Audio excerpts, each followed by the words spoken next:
ఇది వదరాలు అయ్యి అయ్యి ఇదే सभी को नमस्कार। मैं कुपेंद्र राठौड़, हिंदी विषय सहायक प्राध्यापक, सरकारी प्रथम श्रेणी महाविद्यालय हुलसूर, जिला बीदर से हूँ। गुलबर्गा विश्वविद्यालय कलबुर्गी CBCS पाठ्यक्रम में BSc BCA थर्ड सेम के लिए बेसिक हिंदी विषय में शंबुक काव्य रखा गया है। इस काव्य के कवि जगदीश गुप्त है।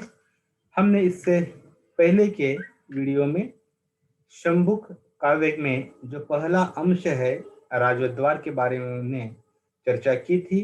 आज इसका अगला भाग पुष्पज्ञान अंश के बारे में अध्ययन करेंगे।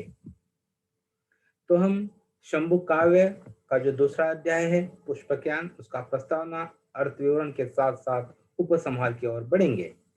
काव्य का जो मूल उद्देश्य है, रामायण के एक घटना पर लिखा गया यह काव्य भारतीय समाज में जाति व्यवस्था को लेकर जो मानसिकता है वह त्रेता युग से भी जुड़ा हुआ है। उस वक्त एक निर्दोष शंबुक ऋषि के साथ जो अन्याय हुआ है वह छात्रों को बताना इसका मूल उद्देश्य है। तो हमने पूर्व की कक्षा में, इससे पहले की राजद्वार में हमने अध्ययन किया था और उसकी जो मूल बातें हमने समझा था। छात्रों को शंबुक ऋषि के जीवन परिचय बताया गया था। ब्राह्मण पुत्र के मौत का जिम्मेदार शंबुक ऋषि को माना गया है। नारद मुनि का आकाश मार्ग से आगमन हुआ और उन्होंने दोषियों को खोज कर लाने की वचन दिया। साथ राजा राम ने भी दोषी को कड़ी सजा देने की बात करते हैं। राम ने ब्राह्मण पुत्र के मौत की वजह पूछते हैं तो नारद मुनि राम से कहते हैं कि आपके राज्य में कोई शुद्र ऋषि तपस कर रहा है। नारद मुनि अपना पुष्पक यान से वह आकाश मार्ग से ढूंढकर उसे जो भी दंडक वन में वह तप कर रहा है वह ढूंढ लेते हैं और उसकी समाचार नारद मुनि वह राम से देते हैं। नारद मुनि ने पृथ्वी के सभी दिशा में यानी शंभु को ढूंढा उन्होंने आकाश मार्ग से और ढूंढकर उन्होंने शंभु की खोज किया।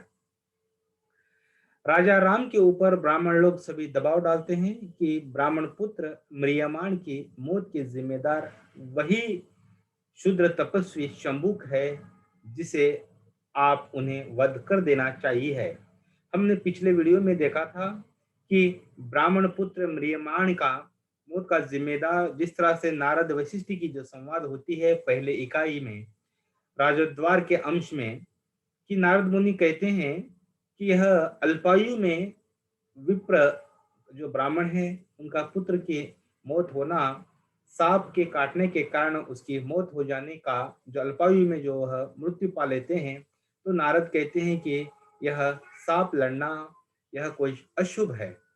तो यह इसलिए हुआ है कि शूद्रों को तप करने का अधिकार नहीं है।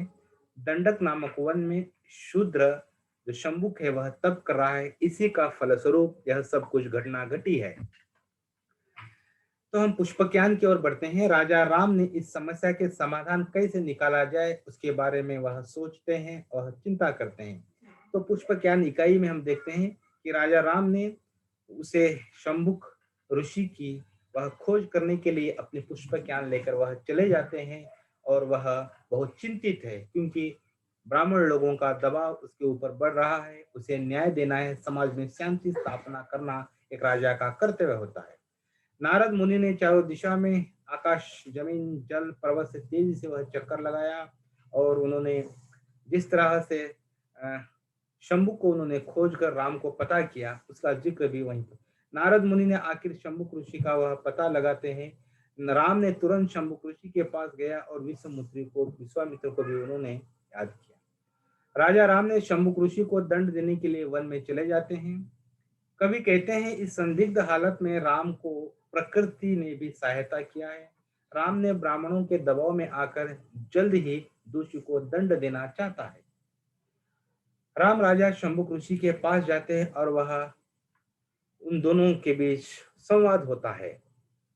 इस तरह से हम देखते हैं कि शंभुक ऋषि का वध करने के लिए पुष्पज्ञान नामक इस इकाई में राजा राम चले जाते हैं।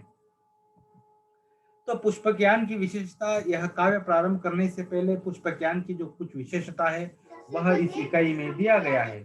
रत्नमणियों से जटित प्रतिबिंब में अभिराम कल रहा शतरूप प्रकटित एक दर्पण धाम। तो उस पुष्पज्ञान की जो खासियत है, रत्नमणियों से जटा हुआ है, वह बहुत शोभा है, चमचमाती उनकी झलरों, सीधी खिंची सब और अतएव बहुत खूबसूरत वह पुष्पज्ञान है।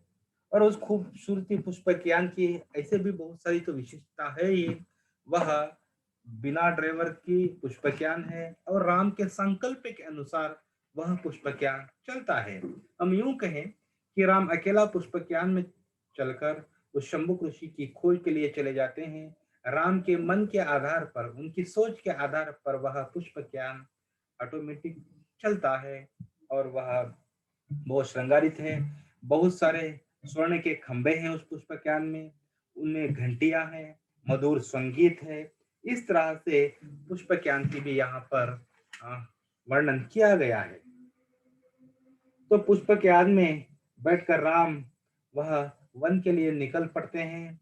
तो उन्होंने दंडक नामक वन में जो शुद्र तपस्वी जो वन कर रहा है उसकी खोज और उसकी वध करने के लिए वह अकेले चले जाते हैं। वह जब आकाश मार्ग से अपने पुष्पज्ञान लेकर चलते हैं तो उन्होंने उस दृश्य को देखा आकाश मार्ग से जो उन्होंने वनवास के समय बीता था। वह संगम नदियों का स्थान देखा, चित्रकूट जैसे स्थानों का उन्होंने देखा, जानकी यानी सीता का जो निर्वासन का समय था, वह सब घटनाएं वह याद कर रहा है क्योंकि उन्होंने पुष्पज्ञान में बैठकर समुद्र, जो छोटे छोटे लोग ऊपर से दिखाई दे रहे हैं, उसके बारे में जिक्र इस यान में किया गया है।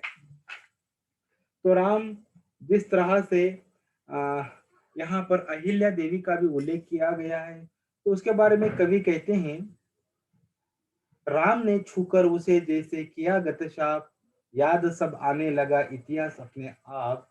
तो यहाँ पर कवि और आगे बढ़ाते हैं कि राम आप ऐसे हैं, इसने एक नारी को सुगति दी, एक को परिताप, छोड़ जाऊंगा जगत पर कौन सी मैं छाप। तो कवि साफ तौर से राम के ऊपर कहते हैं कि आपने एक नारी को उद्धार किया और एक नारी जो अपनी पत्नी थी उन्हें निर्वासन के लिए भेज दिया। राम की जो दोहरा नीति थी उसका भी जिक्र इस काव्य में, इस अंश में किया गया है।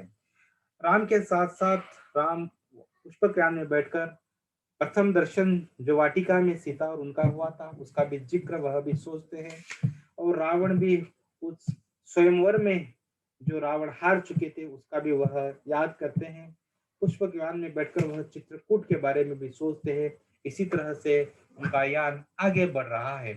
पुष्पज्ञान की विशेषता, पहाड़ी प्रदेशों का वर्णन, जिस तरह से राम ने अपने वनवास के समय में वह स्थान में जिन जिन स्थानों पे वह रुका था वह सोचना, और राम का विचार बार बार वह भंग होते साथ ही पुष्पज्ञान अपनी दिशा बदलना, यह सब कुछ बातें इस पुष्पज्ञान में कहा गया है। पुष्पज्ञान जब हम उपसंहार की ओर बढ़ते हैं तो पुष्पज्ञान इस इकाई में नारद मुनि ने अपने पुष्पज्ञान से शंभुक ऋषि को पता लगाने में सफल हो जाते हैं। तब वह राजा राम को नियमानुसार दंड देने के लिए कहते हैं। इस तरह से यह पुष्पज्ञान का अंश था। यह समाप्त होता है। हम अगले वीडियो में वन देवता के बारे में अध्ययन करेंगे। धन्यवाद।